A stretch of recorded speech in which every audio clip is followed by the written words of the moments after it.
Halo Sobat Komsos, ketemu lagi di program Bisik Bincang Asik bersama Komisi Komsos Keuskupan Bandung.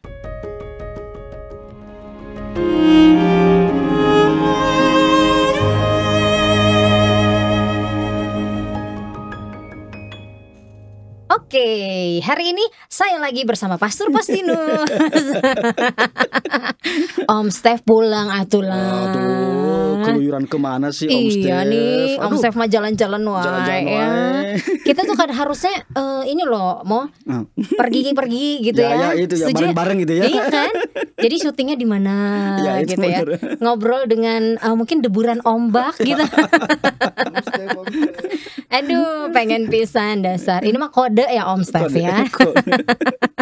Romo, hari Ya. ini juga bahasan kita seru banget ya. Ya. Karena ini juga biasanya menjadi salah satu yang menjadi masalah dalam keluarga. Ya. Bisa menjadi masalah Ya, atau juga bisa tidak menjadi masalah. ya. Yaitu soal warisan. Warisan. Ini Hangat-hangat mamon, gimana? mamon ini ya. Mamon nih. Tapi sebenarnya gereja Katolik itu ada hukum ngatur apa soal warisan gitu nggak sih, Roma? Tidak ada dalam hukum gereja. Oh ya, yaudah kita panggil pengacara, panggil notaris kalau gitu. soal apa namanya itu mengatur harta benda atau warisan dari pribadi atau dari keluarga-keluarga. Oh nggak ada. Nggak ada. Yang ada itu adalah hanya harta benda gerejawi yang berbadan hukum. Jadi misalnya harta benda paroki, harta benda keuskupan, harta benda dari tarekat religius. Itu kan yang diatur oleh hukum gereja. Tapi kalau soal harta pribadi itu tidak diatur gitu ya. Gitu. Jadi itu mah ya udah aja urusan pribadi masing-masing gitu, urusan keluarga gitu. Ya urusan keluarga, dan kita juga tidak mau mencampuri yang urusan semacam itu ya. Karena kita tidak memiliki apa namanya itu katakanlah jangan sampai kita terlalu mengurusi hal yang seperti itulah itu ya. Jangan itu.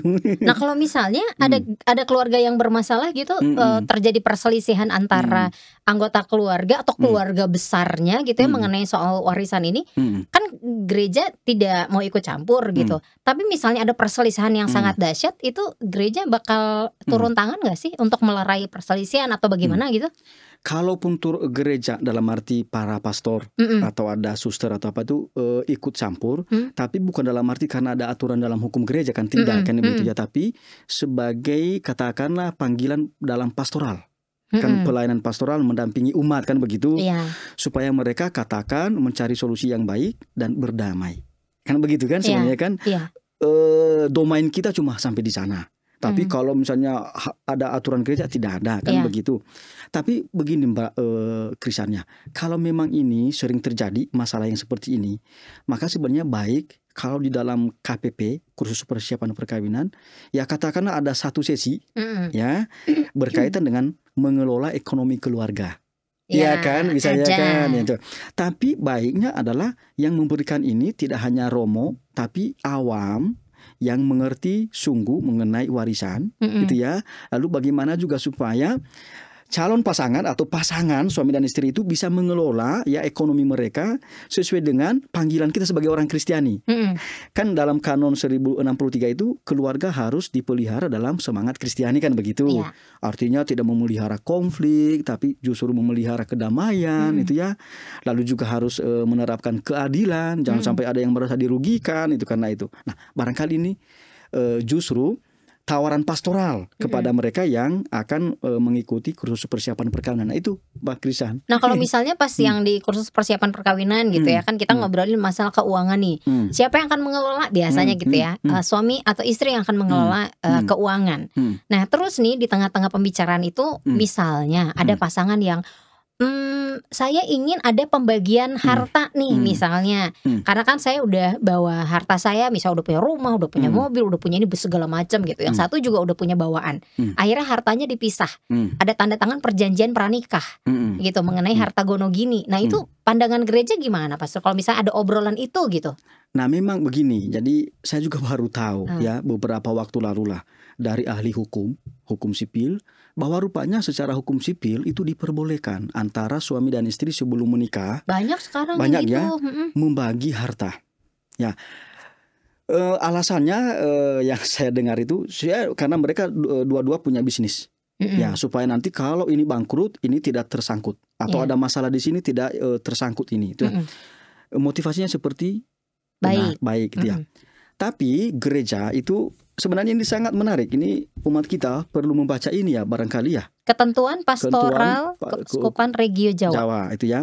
Nah, di dalam buku ini itu dijelaskan berkaitan dengan janji pranikah. Ya kan? Bisa termasuk janji pranikah itu seperti tadi itu, seperti pembagian harta.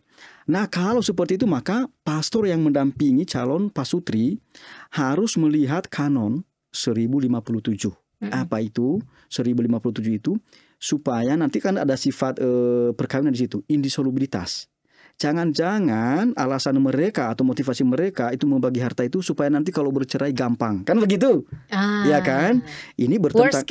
Worst case-nya itu ya. Nanti ini bertentangan dengan kanon 1057 soal indissolubilitas itu atau tidak dapat diceraikan. Lalu harus melihat juga kanon yang lain, 1101. Apa itu? 1101 itu berarti simulatio, melakukan pura-pura menikah. Supaya nanti hartanya itu bisa menjadi akumulasi harta, lalu nanti kalau berpisah, lalu saya mendapat berapa? Kan begitu? Itu kan? Atau saya semua kan begitu? Atau juga bisa namanya menikah tapi dengan persyaratan. Ya, kalau menikah dengan syarat, ya pada masa yang akan datang membuat cacat kesepakatan nikah. Kanonnya 1102. Kan begitu. Jadi ini yang harus diperhatikan oleh pastor paroki itu ya, kalau mendampingi mereka yang membagi harta ini tadi. Ya, jangan sampai mereka sebenarnya tidak benar kesepakatannya, tapi justru cacat kesepakatannya karena nanti ada motivasi lain yang tidak sesuai dengan semangat Kristiani. Nah itu Mbak Krisan. Tapi kalau misalnya kayak gitu, mereka udah tahu nggak apa-apa. Saya yang penting saya pengennya, kami nih bukan saya ya, kami pengennya membuat kesepakatan perjanjian ini, gitu. Nah biasanya begini ya, kalau saya memberikan pemeriksaan kanonik, kalau ada hal-hal yang aneh seperti ini, kan itu kan aneh. Ya, jadi dalam pandangan kita itu kan aneh, karena bisa jadi ada motivasi yang lain. Tapi ketika kita sudah korek-korek, tidak kita temukan motivasi yang janggal misalnya itu ya. Tapi ini fenomena ini kan aneh, maka nanti di paling belakang pemeriksaan kanon itu ada hal lain-lain. Nah di situ biasanya saya beri catatan. Pada waktunya sudah ada pembagian harta. Karena ini bisa menjadi bukti ke depan. Jadi ada track recordnya. Ya, track recordnya karena ini sebelum melangsungkan perkawinan ada masalah pembagian harta. Nanti ke depan misalnya, ketika punya masalah perkawinan, masalah keluarga, ini masalahnya harta. Berarti ada bukti bahwa dulu, kalaupun nanti saya dipindah misalnya, saya tidak di Keuskupan Bandung misalnya, pastor yang lain bisa melihat bukti itu. Tadi itu. Tapi ya umat kita sebaiknya begini ya. Dalam Injil Matius bab 19 ayat 5-6 dan juga dalam Injil Markus bab 10 ayat 7-9 dikatakan di sana bahwa mereka bukan lagi dua tapi satu daging. Apa yang sudah dipersatukan oleh Allah tidak boleh diceraikan oleh manusia. Apa sih makna dari satu daging? Kalau Tuhan Allah sendiri sudah mengatakan mereka disatukan daging mereka, gitu kan? Artinya ini satu pikiran, satu visi, maka juga harta benda mestinya bersatu, milik bersama, milik suami dan istri, bukan lagi hanya milik suami atau milik istri, tapi milik berdua. Nah ini yang diharapkan sebenarnya. Jangan sampai harta benda ini justru mengganggu persekutuan kehidupan mereka sebagai suami dan istri. Nah itu berarti kalau misalnya yang bilang istri, uangmu adalah uangku, uangku adalah uangku. Itu kan jokes ya Mas Sur. Uang kita. Gak ada istilah uang kita. Pokoknya uangmu adalah uangku, uangku adalah uangku. Karena ini Mbak Krisan ya, ada fenomena yang lain. Karena sudah punya kasus ya, bukan hanya satu tapi sudah beberapa. Jadi rupa-rupanya karena mentalitas tadi membagi harta itu, walaupun sudah sebagai suami dan istri, akhirnya apa yang terjadi? Kalau di antara suami dan istri itu, lalu misalnya istri lebih besar gajinya atau penghasilannya daripada suami menjadi minder karena perlakuan dari yang merasa lebih besar gajinya, dia merendahkan pasangannya. Kan harusnya kan nggak boleh begitu dong. Namanya juga sudah suami dan istri, itu kan. Masa sih seperti orang lain, seperti bisnismen, itu ya, hitung-hitungan. Kan begitu ya. Itu. Tapi kan nggak semua seperti itu kan. Misalnya istri memang memiliki pendapatan yang lebih besar daripada suami, kan tidak semuanya berlaku kayak yang tadi merendahkan harkat martabat suami gitu sebagai pemimpin keluarga gitu kan ya Mo ya. Nah kalau misalnya nih orang tuanya tidak mempermasalahkan mengenai warisan, memiliki anak banyak, anggaplah misalnya 5 gitu ya. Nah ternyata di perjalanan kehidupan kan anak semakin dewasa nih. Lima-limanya ini berpikir bahwa gimana kalau misalnya ada terjadi pembagian harta gitu. Padahal orang tuanya belum meninggal gitu. Ini bagaimana Pastor kalau misalnya ada keluarga yang seperti ini, banyak loh yang kayak gitu. Gitu. Karena saya juga punya temen ya. Tapi kalau ini kan memang kesepakatan dari orang tuanya juga gitu. Udahlah, mama papa belum meninggal, kita bagi harta. Biar nanti setelah mama papa meninggal itu nggak ribut soal harta warisan. Tujuannya itu. Nah tapi kalau ini yang merongrong itu misalnya anak-anaknya gitu. Ini pandangan gereja gimana nih Pastor? Nah sekali lagi hukum gereja tidak mengatur soal warisan pribadi atau keluarga. Tapi ya saya bisa memberikan nasihat. Tapi ini nasihat pastoral. Itu ya, nasihat pastornya apa? Kalau sebagai seorang Katolik, nah seorang Katolik itu sudah menerima baptisan. Berarti kalau dia sudah menerima baptisan, maka dia harus memperjuangkan kebaikan bersama gereja, kan begitu. Lalu juga dia harus menunjukkan sebagai tubuh Kristus, ya sebagai anggota dari tubuh Kristus. Kepala kita kan Kristus. Maka kita harus pertama-tama mengedepankan yang namanya perdamaian, solusi yang baik gitu ya, keadilan.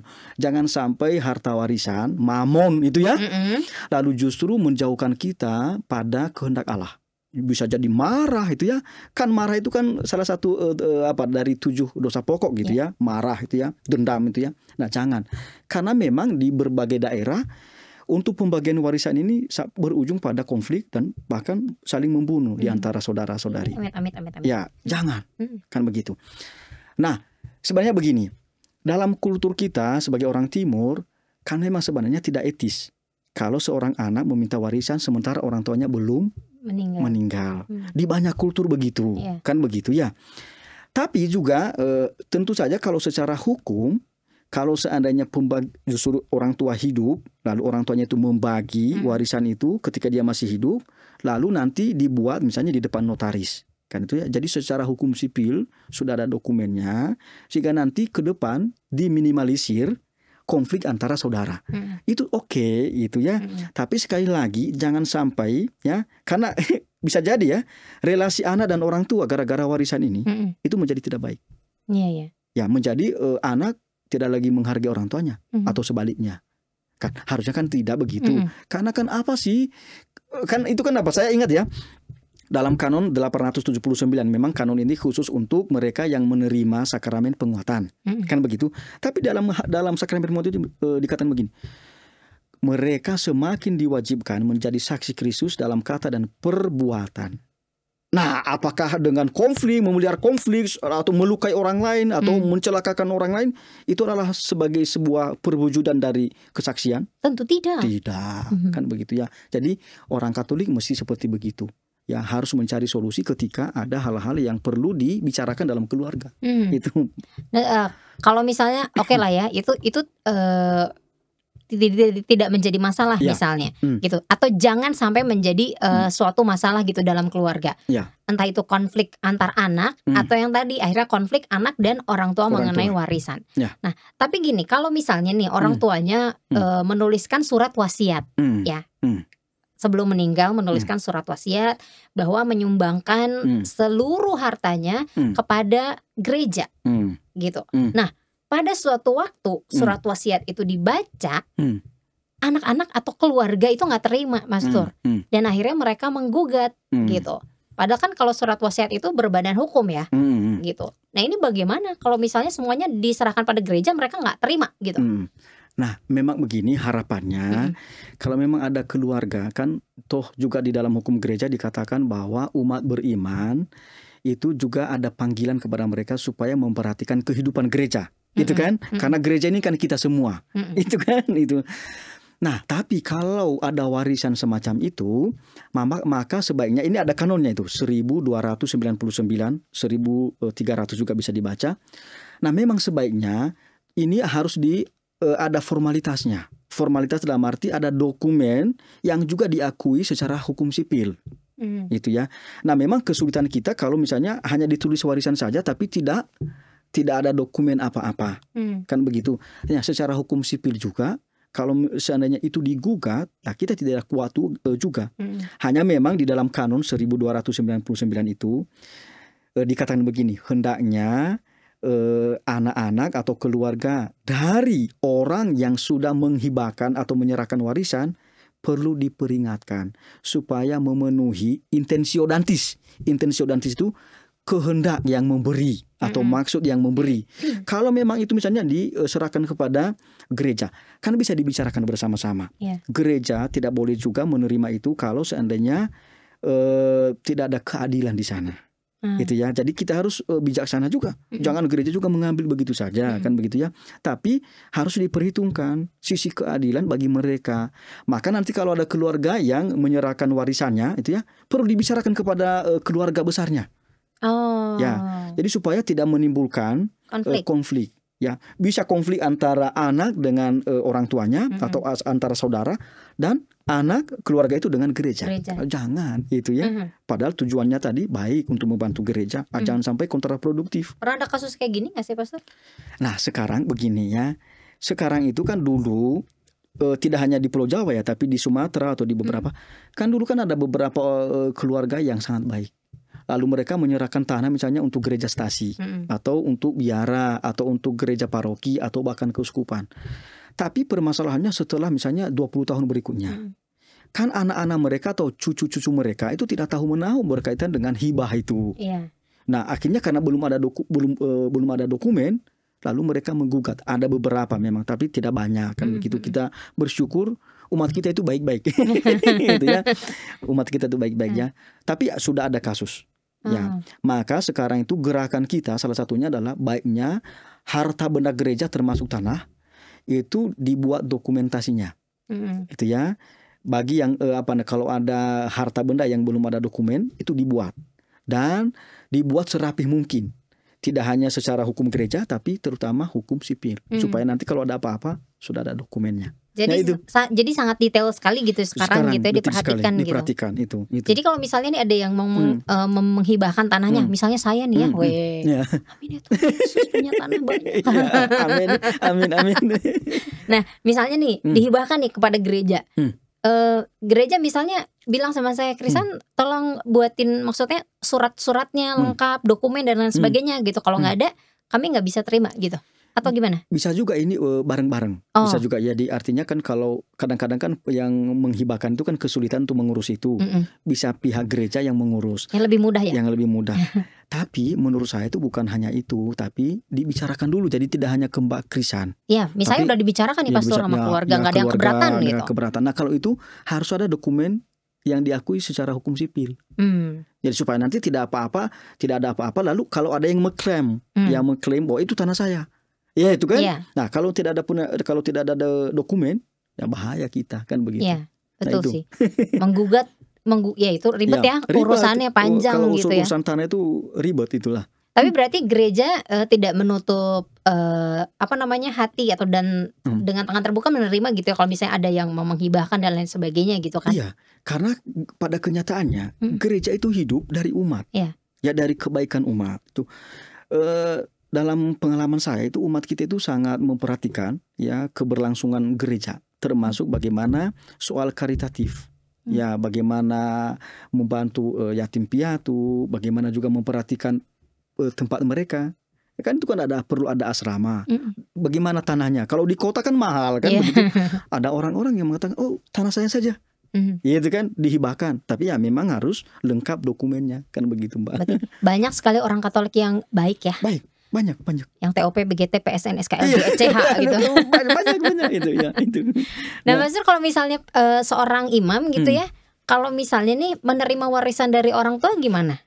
Kan sudah kaul kekal gitu ya, ada kaul kemiskinan yang setahu saya gitu ya. Nah ternyata ditulis nih di surat wasiat, namanya misalnya Postinus menerima warisan gitu, itu bagaimana? Nah harus dibedakan Mbak. Kalau imam itu projo atau diosesan, itu mengikuti aturan yang dibuat oleh keuskupan itu. Ya, kan biasanya kan ada aturan, bisa diaturan sudah baku atau dibuat oleh uskup. Ya, bisa tentatif itu ya. Misalnya ya, kalau menerima apa-apa dari siapapun, termasuk dari keluarga, maka harus berkomunikasi kepada uskup. Ya, uskup bisa mengatakan, oke, kami menerima tapi kami kelola, kan begitu. Tidak hanya untuk romo itu, kan bisa juga begitu kan. Tapi yang penting supaya menjauhi, karena ada kanonnya Mbak Krisan ya. Oh, ada 282 kanon 282 dikatakan di sana, hendaknya para klerikus itu memelihara semangat sederhana, hidup sederhana itu ya. Jadi jangan sampai menimbun harta, kan begitu. Jadi Bapak Uskup bisa mengatur kepada para imamnya, oh nanti kalau kamu menerima harta atau warisan dari siapapun, ya atas persetujuan saya, lalu seperti apa nanti kita kelola. Kalau imam itu anggota tarekat religius seperti saya, OSC, maka saya harus taat kepada kitab hukum kanonik, ya, kanon 668, dan di dalam statuta kami. Jadi kami punya hukum sendiri. Nah, hukum sendiri itu dikatakan begini, sebelum anggota religius itu mengucapkan kaul kekal, dia harus melepaskan haknya atas harta benda. Termasuk nanti setelah mengucapkan kaul kekal, semua yang dia dapatkan baik personal maupun karena pelayanan dari gereja menjadi harta milik tarekat. Itu.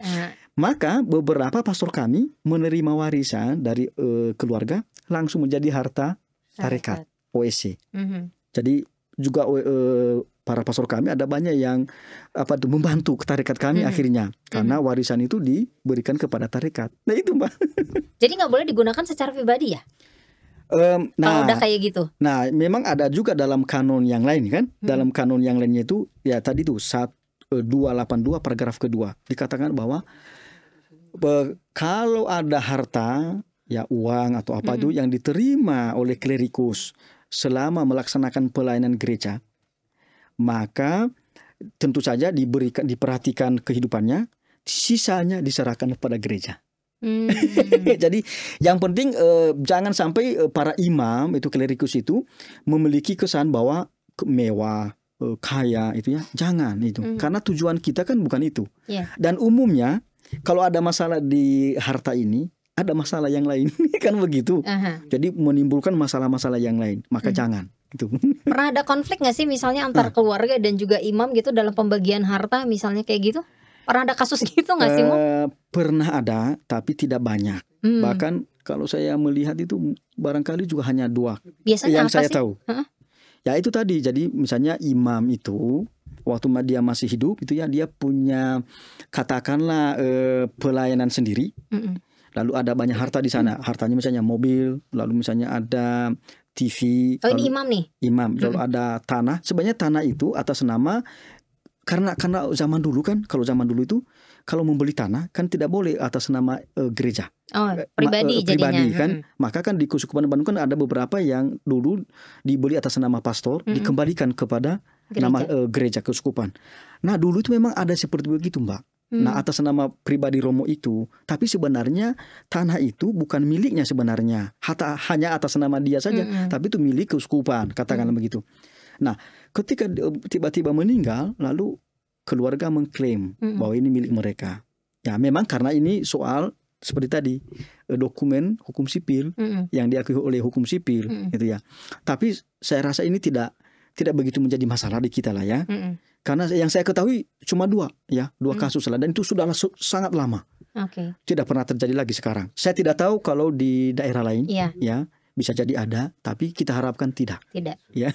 Maka untuk mengantisipasi ini sebaiknya sebelum seseorang itu ditabiskan menjadi imam, maka baik misalnya kalau kami dari tarekat jelas ya, karena kita juga menghadap, kalau sebelum kaul kekal itu kita menghadap notaris. Kami itu menghadap notaris Mbak. Jadi saya sudah menyerahkan semuanya.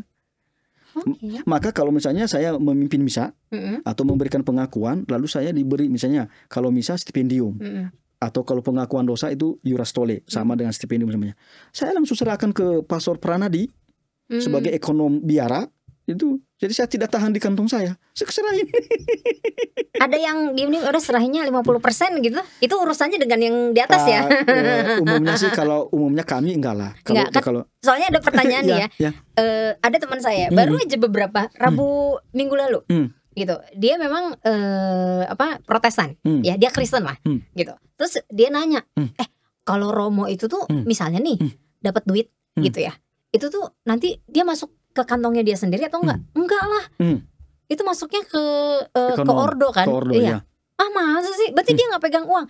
Ada dapet gitu. Tapi masa nggak ada yang misalnya ya udahlah pokoknya 50% atau 20%-nya aku ambil, sisanya kan nggak ketahuan juga. Nah itu ada pertanyaan dari teman aku kayak gitu, mau itu baru aja minggu lalu gitu. Ya kita tidak tahu ya kalau ada seperti begitu, tapi umumnya sih tidak. Ya karena kan kelihatan nanti dari gaya hidupnya juga kan begitu ya, fasilitas yang dia punya juga kan begitu. Tapi umumnya tidak. Misalnya seperti saya, kan saya kan mengajar, saya sebagai dosen, kan ada gaji bulanan dong. Saya tidak tahu. Karena waktu saya mendaftar sebagai dosen itu rekening yang saya beri bukan karena kami nggak boleh ada rekening. Rekeningnya rekening ordo. Jadi yang tahu itu ekonom ordo. Ada itu. Jadi tidak. Dan untuk apa juga? Iya. Untuk apa? Karena segala sesuatu udah ya. Udah ada. Kami juga punya uang saku. Ya uang sakunya ya tidak seberapa lah ya. Tapi cukup lah. Iya. Itu cukup. Nah kalau misalnya yang tadi ya ada pastor yang meninggal gitu. Terus yang tadi soal kalau tanah memang tadi permasalahannya udah kita bahas ya. Tapi misalnya ada barang-barang pribadi milik dia gitu ya, milik beliau gitu. Itu kemana nanti akhirnya? Kan termasuk salah satu warisan juga kan. Kayak misalnya ada motor misalnya gitu. Ada motor kesayangannya gitu kan. Itu kemana gitu Pastor? Nah, diwariskan juga? Nah memang kalau ada pastor yang meninggal, kalau ini pastor diosesan ya, maka memang nanti dalam aturan keuskupan yang melihat kamarnya pertama siapa ya. Kalau di kami yang melihat kamar pastor itu adalah provinsial. Jadi yang memasuki pertama sekali kamar pastor kami yang meninggal atau konfrater kami yang meninggal itu adalah provinsial. Ya. Mengapa? Karena bisa di situ ada harta, bisa juga ada dokumen rahasia, kan begitu. Jadi harus disortir. Nah, kalau ada peninggalan warisan atau harta, maka harus dilihat motor ini atau mobil ini dibeli dari mana, kan begitu. Kalau mobil tidak mungkin dari uang pribadi dong. Kemungkinan karena dibeli karena pemasukan dari pelayanan. Maka seperti kanon 282 tadi ya, paragraf kedua, kalau ada sisa lalu diserahkan kepada kebutuhan gereja atau karitatif. Ya, tentu saja seperti di Indonesia itu ya, juga tidak langsung kita menerapkan hukum mati begitu ya, kaku kan begitu. Kadang-kadang juga ada beberapa harta yang lain bisa juga ditawarkan kepada keluarganya, misalnya bajunya itu ya, atau misalnya ada kan kalau itu kan ada misalnya handphonenya kan bisa kan, atau laptopnya kan bisa juga. Itu mah hal sederhana. Tapi kalau misalnya soal tanah misalnya atas nama pribadinya, kita harus ingat bahwa pasti tanah itu bukan milik untuk dia. Itu pasti itu milik dari keuskupan kalau dia imam keuskupan, atau milik tarekat kalau dia imam tarekat. Karena kan zaman dulu ya seperti itu. Atau misalnya begini, yang sering terjadi kan dia memiliki rekening. Misalnya dia pernah menjadi pengurus yayasan atau badan hukum publik gitu ya. Lalu tentu harus ada rekening dong. Nah, berarti rekening itu juga harus dikembalikan sesuai dengan peruntukannya, uang di dalamnya itu. Kalau seandainya atas nama pribadinya, maka diserahkan kepada otoritas yang berwenang ya. Kalau keuskupan, ya keuskupan. Kalau tarekat, ya tarekat. Kan begitu. Berarti kalau misalnya barang-barang pribadinya kayak motor, laptop, handphone gitu ya, barang-barang yang seperti itu bisa ditawarkan kepada keluarga. Kalau misalnya keluarga, udahlah pastor tawarin ke yang lain, kami kan karena memang sudah istilahnya ya sudah memberikan semuanya gitu. Kalau fasilitas seperti handphone atau laptop itu ya harus dilihat apakah orang itu memiliki jabatan tertentu yang dokumennya itu ada dokumen rahasia.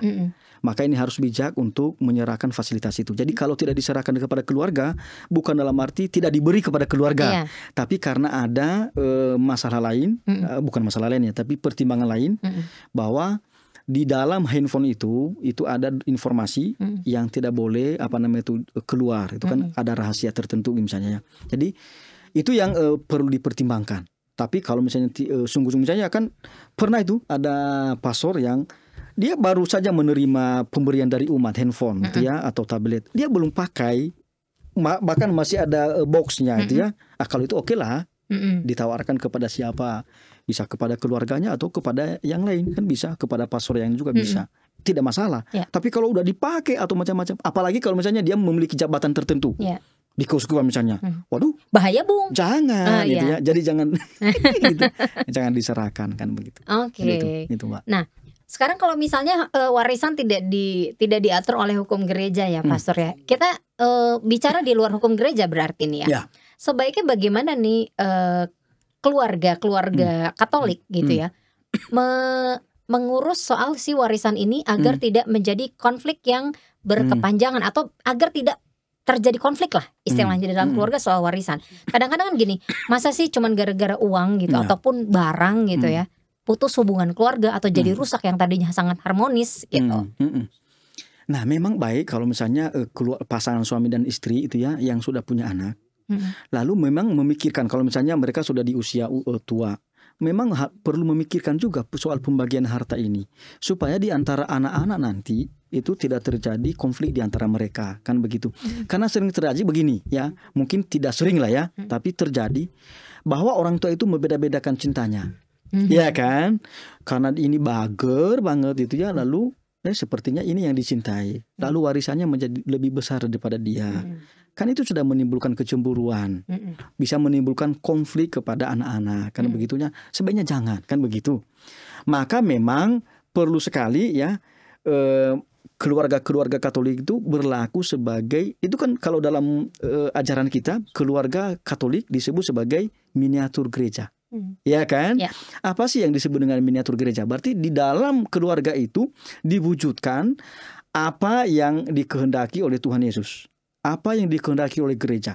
Yang dikehendaki oleh Tuhan Yesus apa? Supaya suami dan istri itu menjadi sakramen dari Kristus sendiri, tanda dan sarana keselamatan dari Kristus sendiri. Jadi kalau ditanya kepada saya, Pastor, kalau seperti apa sih Kristus yang setia kepada kita? Lihat suami dan istri yang setia. Iya kan? Nggak usah jauh-jauh ya. Jauh-jauh. Itu kan bisa dilihat ya. Karena Kristus begitu setia kepada gereja. Lihatlah keluarga yang setia. Nah itulah dikatakan rumah tangga sebagai miniatur gereja. Kalau misalnya dalam keluarga itu harus diwujudkan bagaimana mengampuni satu sama lain, bagaimana menerapkan keadilan yang sungguh-sungguh adil itu ya. Jangan sampai anak-anak itu merasa saya dibeda-bedain. Dan harus kita ingat, salah satu kontribusi orang tua yang kurang adil itu, akhirnya banyak anak-anak muda sekarang memilih tidak menikah. Karena mengatakan saya tidak mengalami keadilan dalam keluarga. Saya tidak mau nanti anak saya memperlakukan tidak adil. Walaupun keputusan itu juga saya tidak setuju. Tapi harus kita ingat bahwa ada dampak psikologis kepada anak kalau orang tua berlaku tidak baik kepada anak, dan itu sudah banyak kasus. Iya ya. Ya itu, Betul. Itu menyeramkan memang, tapi ya itu Mbak. Berarti kalau misalnya kayak gitu, sebaiknya sebelum tua atau misalnya pas di usia pernikahan keberapa kita udah mulai ngobrolin soal harta warisan nih, gitu. Kalau enggak, oke saya tambahin. Kalau misalnya tidak memiliki keturunan mungkin tidak akan terlalu masalah ya, gitu kan. Tapi kalau misalnya memiliki keturunan, sebaiknya di usia pernikahan keberapa nih? Ya udah biar tidak terjadi konflik, yuk kita ajak anak-anak ngobrol, udah ngobrol bareng nih orang tua, pasangan suami istri, baru ajak anak-anak ngobrol gitu. Ya memang sebaiknya sih kalau misalnya katakanlah ya, kalau orang tua itu misalnya sudah tidak ada lagi tanggungan, gitu ya, baru mungkin memikirkan soal pembagian warisan. Tapi kalau misalnya orang tuanya masih ada tanggungan misalnya kan, itu kan harus menanggung anaknya keberapa gitu ya, lalu harus membagi warisan, itu justru menderita nanti orang tua ini kan, begitu ya. Anak pun harus mengerti itu. Nah, dan begini ya, Saya sangat mendukung anak-anak yang berusaha mandiri, tidak menggantungkan diri pada warisan. Itu kan? Saya tahu beberapa keluarga kita yang seperti itu, anak-anaknya mandiri, walaupun orang tuanya kaya misalnya, anak itu tidak menggantungkan diri pada kekayaan orang tua, tapi dia harus mandiri. Nah ini bagus, gitu ya. Daripada nanti kalau misalnya menggantungkan diri pada harta warisan, bisa menjadi masalah, gitu kan? Bisa jadi masalah ke depan itu. Bisa jadi ya. Kalau misalnya kan ada tanah itu kan tidak mungkin sama besarnya kan. Misalnya di area ini tanahnya segini, ditunjuk aja oleh bapaknya, kan bisa menjadi kecemburuan juga. Nah mestinya juga anak-anak paham seperti ini. Sekali lagi jangan menjadikan harta ya warisan sebagai pemisah antara keluarga atau pemicu konflik dalam keluarga, jangan. Kalau misalnya memang dalam keluarga itu sudah harmonis, tapi sebelah-sebelahnya nih Pastor, kita nggak menutup kemungkinan loh ya, karena banyak banget kasus yang baik kok anaknya tapi pasangannya misalnya gitu ya. Janganlah ya, jangan jadi pasangannya seperti itulah. Tapi misal gitu, ada pasangannya yang selalu merongrong, itu dong, kamu kan anak pertama atau nggak bisa gitu caranya. Nah kalau misalnya ada yang seperti itu, bagaimana ya kira-kira harus menyikapinya gitu? Nah sebaiknya sih jangan. Nah memang harus para pastor paroki ya harus bisa melihat apa sih kebutuhan di paroki. Kalau memang misalnya umat di paroki itu masalahnya kadang-kadang terjadi soal warisan, soal ekonomi keluarga ini, maka memang perlu ada katekese di situ. Ya katekese supaya warga paroki itu mengerti itu ya. Lalu juga supaya pasangan suami dan istri itu ya tidak salah satu atau pasangannya itu justru merongrong seperti tadi itu ya. Jadi seolah-olah aji mumpung itu ya. Janganlah. Tapi sekali lagi jangan sampai mamon ini ya, harta gonogini ini jangan sampai justru merengkangkan keluarga atau menimbulkan konflik di antara keluarga. Itu jangan. Itu harapan kita. Iya, pengennya sih kayak gitu ya Pastor ya. Tapi si mamon itu ya. Iya. Di beberapa keuskupan memang mereka selalu mengikutsertakan soal ekonomi keluarga ini sebelum menikah. Iya. Bahkan nanti kalau sudah menikah pasutri, misalnya katakanlah pasutri balita, lalu ada pembekalan misalnya spiritualitas perkawinan atau moralitas perkawinan atau ekonomi keluarga. Kan bisa juga. Ya kita menjadi fasilitator kepada mereka supaya bisa mengerti mereka bagaimana mengelola ekonomi keluarga ini. Jangan dianggap sepele ya Pastor. Jangan dianggap sepele, benar. Karena biasanya yang salah satunya selain pil dan will, ekonomi itu kan menjadi salah satu pemicu masalah dalam rumah tangga gitu kan. Benar. Makanya itu selalu dibicarakan sebelum terjadinya perkawinan gitu. Benar. Tapi kalau misalnya sudah terjadi nih perkawinan, ada baiknya juga ya mereka membicarakan kembali gitu, maksudnya kayak mengingat kembali obrolan yang terjadi di misalnya di pas sekolahnya, pas sekolah. Pas kelas gitu kan. Kursus persiapan perkawinan itu. Kursus persiapan perkawinan itu. Gitu ya. Bahkan kalau kita melihat, kalau di Eropa ya, di Eropa itu bagus. Jadi mereka itu sangat soal ulang tahun perkawinan. Misalnya ulang tahun ke-10. Nah mereka mencari momen di situ, tidak hanya rekreasi, tetapi misalnya mereka mereview kembali apa sih yang sudah kita capai, apa sih kekurangan kita. Lalu mereka misalnya retret, ya ada pendampingnya Romo atau Bapak Uskup, itu ya. Lalu mendampingi, atau misalnya masalah kita ini soal ekonomi gimana sih, lalu misalnya mereka ada katekese berkaitan dengan ekonomi gitu ya, atau keuangan misalnya ya. Jadi bisa juga dilakukan itu ya, tidak harus menunggu gereja ya, gereja dalam arti institusi, tapi bisa juga di antara misalnya lingkungan tertentu gitu ya, atau kring mengadakan seperti itu ya, katekese itu atau pembekalan supaya perkawinan itu dipelihara dalam semangat Kristiani tadi. Ya tidak dikit-dikit konflik, ditanya apa? Masalah uang, masalah harta, gonogini. Aduh. Itu. Nah, tapi itu terjadi loh. Terjadi. Dikit-dikit konflik, aduh capek katanya gitu ya. Benar. Menikah mencari bahagia, kenapa jadi mumet gitu ya? Apalagi masalah uang gitu. Benar.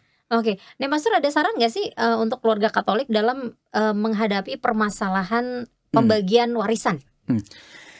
Kalau saya sarankan begini, itu ya, keluarga Katolik itu miniatur gereja. Sekali lagi itu ya, apa sih yang dimaksud dengan miniatur gereja? Miniatur gereja itu berarti di dalam keluarga itu dilaksanakan apa yang menjadi kehendak Kristus dan kehendak gereja berkaitan dengan keluarga dan perkawinan. Harus dipelihara kebaikan bersama, kebaikan umum, kebaikan gereja. Harus diwartakan juga hal-hal yang dikehendaki oleh Kristus. Jangan menjadikan mamon ya harta gono gini itu sebagai penyebab ya konflik bahkan pertengkaran di dalam keluarga. Jangan. Tapi memang sebelum menikah harus sungguh-sungguh ya menyatukan pendapat supaya harta itu satu juga. Ya jangan sampai gara-gara harta ini karena sudah dipisah lalu ada alasan untuk berpisah atau bercerai. Kan itu kan bisa menggampangkan perceraian juga kan begitu ya. Maka harus dipikirkan. Saya sih tidak menyarankan ya sebelum menikah itu ada pembagian harta. Karena tadi seperti dalam Injil Matius ya bab 19 ayat 5-6 dan Injil Markus bab 10 ayat 7-9 mereka satu daging ya. Maka bukan hanya fisiknya yang satu daging, bukan hanya pikiran yang satu daging, tapi hartanya pun satu gitu ya sebagai pasangan suami dan istri. Itu saran saya, Mbak. Jadi kalau misalnya udah dikasih saran tapi kekeh pengen terjadi perjanjian pernikah tentang harta, ya itu mah itu namanya istilah apa namanya itu dablek gitu enggak? Karena ketegaran hatimu lah. Tapi ya sebaiknya sih jangan. Sebaiknya jangan ya. Tadi dihimbau gitu. Tapi emang ya masalah harta gono gini gitu mengenai warisan itu memang dari dulu sering menjadi permasalahan di dalam keluarga ya. Betul. Terutama setelah orang tua meninggal gitu kan, udah nggak ada. Itu yang biasanya menjadi masalah yang tadinya kakak adik hubungannya baik-baik, akhirnya menjadi rusak karena ini ya diharapkan jangan sampai seperti itu ya. Gitu. Meskipun banyak yang bilang kan, ya uang kan nggak dibawa mati gitu. Iya, tapi kan gue hidup butuh duit gitu kan. Tapi kan bisa juga jadi masalah. Misalnya ini saya ambil contoh ya, Mbak Krisannya. Misalnya suami dan istri. Lalu mereka sudah bagi harta masing-masing. Lalu kan siapa tahu, kita tidak tahu apa yang terjadi. Misalnya salah satu meninggal. Ya, lalu yang masih hidup menikah lagi dong. Ya kan? Misalnya kan contoh ya. Lalu siapa yang punya ini harta ini, yang tertinggal ini? Kemungkinan itu ada ribut di antara ini. Ya pasangan baru ini juga bisa diantara anak-anak. Itu punya saya, mama saya itu. Iya. Ya kan lalu istri sambung mengatakan oh enggak itu untuk saya. Bisa terjadi juga kan? Dan sudah pernah terjadi juga begitu, gitu ya. Karena ada pembagian harta semacam itu lalu terbuka kemungkinan untuk dipermasalahkan.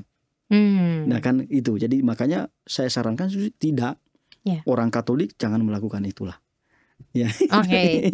Pastor sebelum kita pamit, ada yang ingin disampaikan kepada Sobat Komsos mengenai warisan ini? Nah, warisan ini ya harta benda harus digunakan demi kebaikan bersama ya dalam keluarga dan juga dengan anak-anak, juga bisa demi kebaikan gereja.